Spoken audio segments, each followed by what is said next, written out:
इन्नल हम्दुलिल्लाह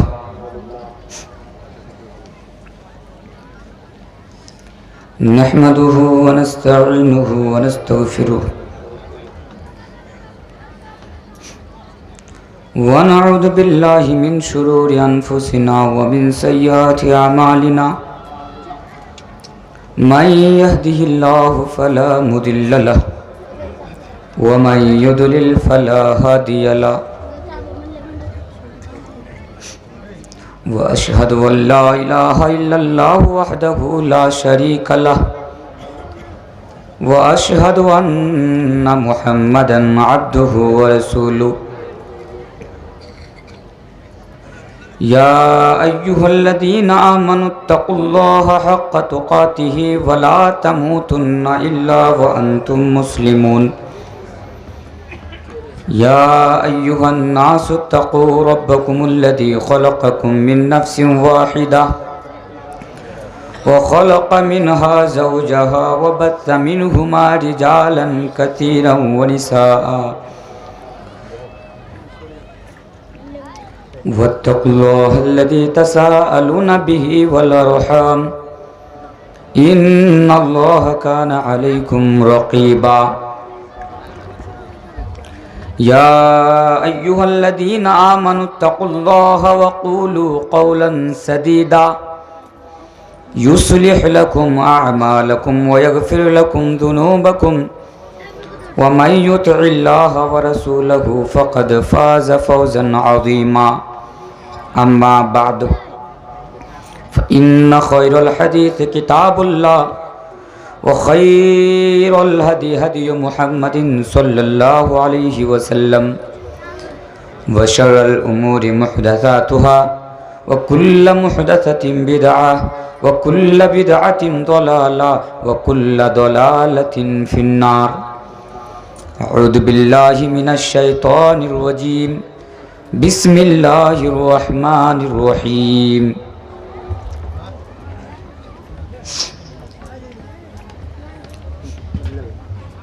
नहनु नक़ुस्सु अलैका नबअहुम बिलहक़ इन्नहुम फ़ित्यतुन आमनू बिरब्बिहिम व ज़िदनाहुम हुदा व रबतना अला क़ुलूबिहिम इज़ क़ामू फ़क़ालू रब्बुना रब्बुस समावाति वल अर्द रब्बुना रब्बुस समावाति वल अर्द लन नदअू मिन दूनिही इलाहन लक़द क़ुलना इज़न शतता। अलाया स्टेज पर तशरीफ़ फरमा हुए निहायत ही मुअज़्ज़ज़ सदर इजलास वो स्टेज पर तशरीफ़ फरमा हुए इस इलाक़ा के मुअज़्ज़ज़ उलमाए दीन व अराकीन जलसा मुगल पारा और उसके चारों अतराफ व अकनाफ से आए हुए बुज़ुर्गों, दीनी व मिल्ली भाइयों, अजीज़ बच्चों और पर्दा के एक साइड में बैठी हुई ख़ातीन इस्लाम, मुहतरम सामिईन, रात काफ़ी हो चुकी है। मुझे इस बात पर खुशी है कि इतनी रात होने के बावजूद भी अभी तक पुरसुकून होकर आप लोग कुरान और हदीस की बातें सुन रहे हैं। इसलिए वक्त को मद्देनजर रखते हुए मैं बिला तमहीद आप लोगों के सामने अपने उन्वान के ऊपर आना मुनासिब समझता हूं।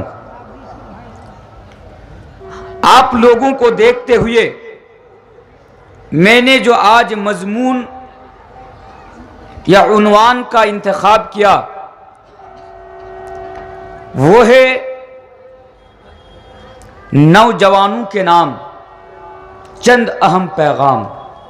वो इसलिए कि मेरे सामने बूढ़े बुजुर्ग कम और नौजवान ज्यादा बैठे हुए हैं। मोहतरम सामिईन, ये बात हकीकत पर मबनी है। इससे पहले एक सवाल कर दूं, क्या आप लोग मेरी बात समझ रहे हैं ना? समझ रहे हैं ना? चले माशाअल्लाह। एक एक बात पर जरा गौर कीजिए, कॉन्सेंट्रेट के साथ और पूरी तवज्जुह के साथ एक एक बात को आज आप सुनिए। यह बात मुसल्लम है, हकीकत पर मबनी है कि एक इंसान जब बचपना का दौर खत्म करके जवानी की दहलीज पर कदम रखता है तो वो इंसान दुनिया की चमक दमक और दुनिया की रंगीनियों में पड़ जाता है और फिर वो इंसान कदम कदम पर अल्लाह और अल्लाह के प्यारे रसूल जनाब मोहम्मद रसूलुल्लाह सल्लल्लाहु अलैहि वसल्लम की नाफरमानी करना शुरू कर देता है। और जैसा कि आज हमारे समाज का और हमारे मुआशरा के नौजवानों का हाल है। सामईन, शुरू में ना एक बात आप नोट कर लीजिए कि मौलाना तनवीर आलम आपके इलाके में आकर एक बात बता कर गए थे। थोड़ा आवाज ठीक कीजिए, थोड़ा बढ़ाइए इसको। वो बात क्या है आप लिख लीजिए इस बात को शुरू ही में, कि जब किसी कौम के या फिर किसी समाज के, मुआशरा के, समाज के, सोसाइटी के नौजवान बिगड़ जाता है, या आप इसको इस तरह भी सुनिए कि अगर किसी समाज का, किसी मुआशरा का, किसी कम्युनिटी का, किसी सोसाइटी का अगर नौजवान बिगड़ जाए, नौजवान गुनाहों के आदी हो जाए, नौजवान लड़कियों के आदी हो जाए, जिसको हम और आप बांग्ला में भालोबासा बोलते हैं, अगर नौजवान ड्रीम 11 के आदी हो जाए, अगर नौजवान लॉटरी के आदी हो जाए, अगर नौजवान शराब के आदी हो जाए, अगर नौजवान बेनमाजी हो जाए, तो अल्लाह की कसम उस कौम को, उस समाज को, उस सोसाइटी को बर्बाद होने से दुनिया की कोई भी ताकत नहीं बचा सकती। दुनिया की कोई भी ताकत नहीं बचा सकती। आप इस बात को नोट कर लीजिए मेरे भाइयों। अगर आज हमारा मुआशरा बर्बाद है, अगर आज हमारी कौम बर्बादी के रास्ते पर है, तो इसकी बहुत बड़ी वजह मेरे भाइयों हमारे कौम का या हमारे समाज के नौजवानों का बिगड़ जाना है। बड़े अफसोस के साथ कहना पड़ता है कि आज हम नौजवान हैं। बड़े अफसोस के साथ कहना पड़ता है कि नौजवान समाज का सरमाया होता है, नौजवान समाज का कैपिटल होता है। लेकिन आज हमारे नौजवानों को अपनी जवानी की अहमियत और अपनी जवानी की कोई वैल्यू पता नहीं है, अपनी जवानी का अंदाजा नहीं है मेरे भाइयों। आइए बात एक हदीस से करता हूं, सिर्फ हदीस सुनते जाइए। आज हदीस इस तरह सही बुखारी और सही मुस्लिम की हदीस है। अल्लाह के प्यारे रसूल पढ़िए, जनाब मोहम्मद रसूलुल्लाह सल्लल्लाहु अलैहि वसल्लम बयान फरमाते हैं। आवाज को और थोड़ा बेहतर कीजिए, कि बिल्कुल भी आवाज नहीं है, बाहर ठीक है, अंदर नहीं है। ऐ लोगों, नौजवानों, इस हदीस को कान खोलकर सुनो। ऐ मुगल पारा के नौजवानों, मैं तुम्हारे जवानी को मद्देनजर रखते हुए यह हदीस में तुम्हारे सामने पढ़कर जा रहा हूं। अल्लाह के प्यारे रसूल जनाब मोहम्मद रसूलुल्लाह सल्लल्लाहु अलैहि वसल्लम फरमाते हैं, सबअतुन युदिल्लुहुमुल्लाहु फी दिल्लिही यौमा ला दिल्ला इल्ला दिल्लुहु। क्या लोगों, कल कयामत के रोज आज जब हम दिन के उजाले में अपने सिर के ऊपर माथे के ऊपर जो सूरज को देखते हैं, ये सूरज आज हमसे और आपसे लाखों मील की दूरी पर है, करोड़ों मील की दूरी पर है, करोड़ों मील की मुसाफत पर है। हदीस को जरा सुनो और इस बात को जरा समझो। कल कयामत का दिन होगा, डे ऑफ जजमेंट के दिन, यानी हिसाब व किताब के दिन, बदले के दिन मेरे भाइयों, ये सूरज एक रिवायत के मुताबिक ये 1 मील की दूरी पर आ जाएगा और दूसरी रिवायत के मुताबिक, दूसरी हदीस के मुताबिक ये सूरज 3 मील की दूरी पर आ जाएगा। यानी अल्लाह के प्यारे नबी जनाब मोहम्मद रसूलुल्लाह सल्लल्लाहु अलैहि वसल्लम बयान फरमाते हैं कि ये सूरज जो लाखों मील की दूरी पर है, करोड़ों मील की दूरी पर है, यह सूरज कल कयामत के दिन बिल्कुल नजदीक आ जाएगा, बिल्कुल करीब आ जाएगा। हाय अल्लाह, जरा गौर कीजिए, दुनिया में जरा देखिए, गर्मी के दिनों में, जब गर्मी के दिनों में सूरज की तपिश बढ़ जाती है, सूरज की गर्मी बढ़ जाती है और खुदा ना खास्ता रात के 12 बजे, गौर कीजिए, हालांकि रात में सूरज नहीं होता। क्या मुगल पारा में रात को सूरज निकलता है? नहीं ना, सूरज सुबह सादिक होता है और फिर शाम होते होते गुरूब हो जाता है। मेरे प्यारे साथियों, दिन में सूरज निकला था, लेकिन दिन में सूरज की इतनी तपिश थी, इतनी गर्मी थी कि रात के 12 बजे अगर बिजली चली जाती है, रात के 12 बजे अगर लाइट चली जाती है, रात के 12 बजे अगर करंट चली जाती है, पंखा बंद हो जाता है, एसी बंद हो जाता है, तो हमारी और आपकी नींद हराम हो जाती है मेरे भाइयों। लेकिन जरा गौर करो, रात को तो कोई सूरज नहीं होता, दिन में जो सूरज निकला था, आज रात के 12 बजे उसी सूरज की गर्मी की उसी सूरज की गर्मी और तपिश बाकी है, जिसकी वजह से हमारी नींद हराम हो रही है। सुबह होने को है लेकिन हम और आपको नींद नहीं आ रही। जरा गौर कीजिए उस दिन के बारे में। अल्लाह के नबी फरमाते हैं, लोगों, करोड़ों मील की दूरी पर ना होगा, तुम्हारे बिल्कुल नजदीक आ जाएगा, करीब आ जाएगा। उस दिन तुम्हारा हाल क्या होगा? अल्लाह के नबी बयान फरमाते हैं, उस हालात में और उस सिचुएशन में अल्लाह तबारक व तआला 7 तरह के लोगों को, 7 किस्म के लोगों को, 7 प्रकार के लोगों को सूरज की तपिश से बचा लेगा, सूरज की गर्मी से बचा लेगा और पुकारेगा, है मेरा बंदा आजा, तू मेरे अर्श के साए तले आजा। अल्लाहू अकबर। अल्लाह तबारक व तआला 7 तरह के लोगों को अपने अर्श के साए तले जगाता फरमाएगा। वो कौन होगा? वो 7 किस्म के लोग कौन होगा? वो 7 तरह के लोग कौन होंगे? अल्लाह के नबी फरमाते हैं, शाबुन नशअ फी इबादतिल्लाहि ताला, ओ नौजवान होंगे, ओ नौजवान होंगे, यानी कल कयामत के रोज उस नौजवान को अल्लाह सूरज की गर्मी से बचाकर अपने अर्श के साए तले जगाता फरमाएगा। किसको? जिसने अपनी जवानी को अल्लाह तबारक व तआला की इबादत में गुजारी हो।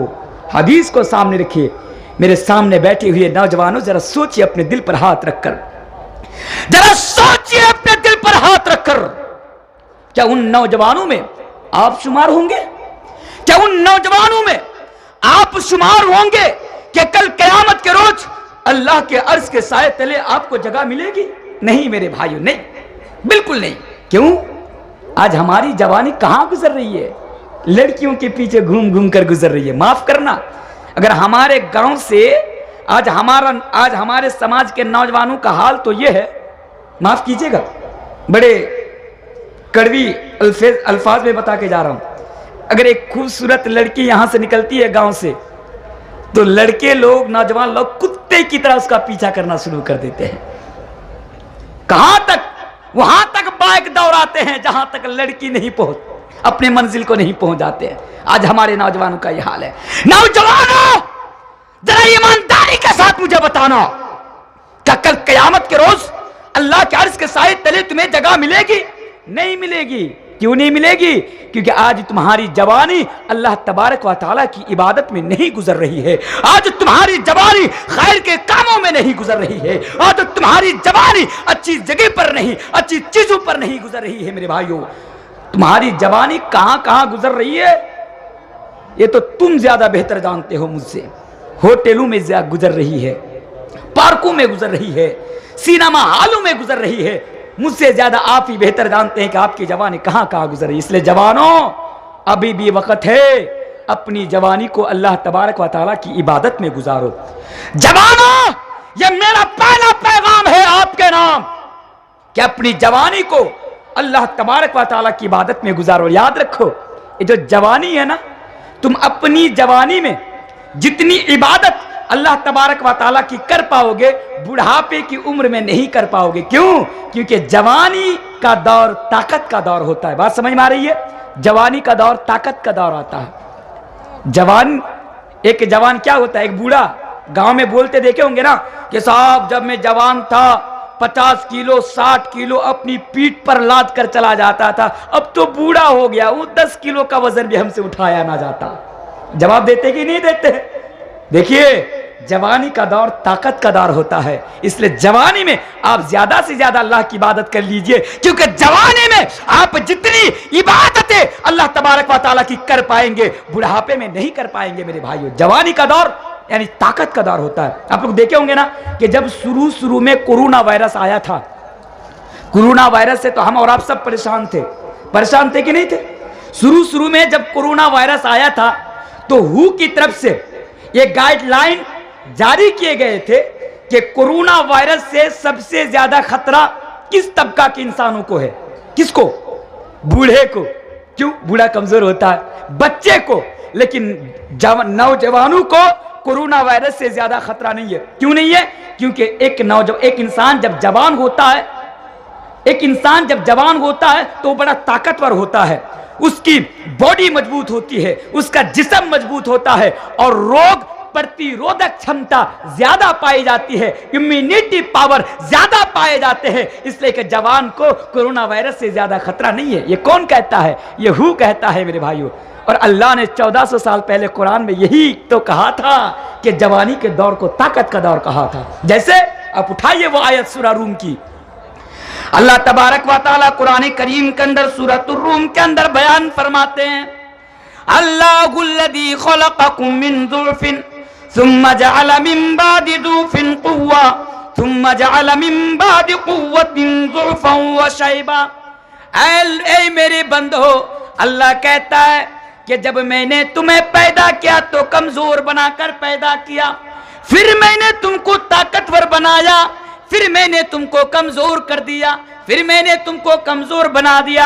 यानी अल्लाह तबारक व तआला कहता है कि जब मैंने तुमको पैदा किया तो तुम बचपना के दौर में थे, जब तुम छोटे थे तो तुम्हारा जिस्म भी कमजोर था, तुम्हारी बॉडी भी कमजोर थी, तुम्हारा दिमाग भी कमजोर था। फिर जब तुमने बचपना के दौर को पास करके जवानी की दहलीज पर कदम रखा तो हमने तुम्हें ताकत से नवाजा, यानी हमने तुमको ताकतवर बनाया। फिर तुम्हारा जिस्म भी ताकतवर, तुम्हारी बॉडी के अंदर भी ताकत आ गई और तुम्हारे दिमाग के अंदर भी ताकत आ गई। तो पता ये चला कि जवानी का दौर यानी ताकत का दौर। इसलिए जवानों, अपनी जवानी को सही जगहों पर इस्तेमाल करो।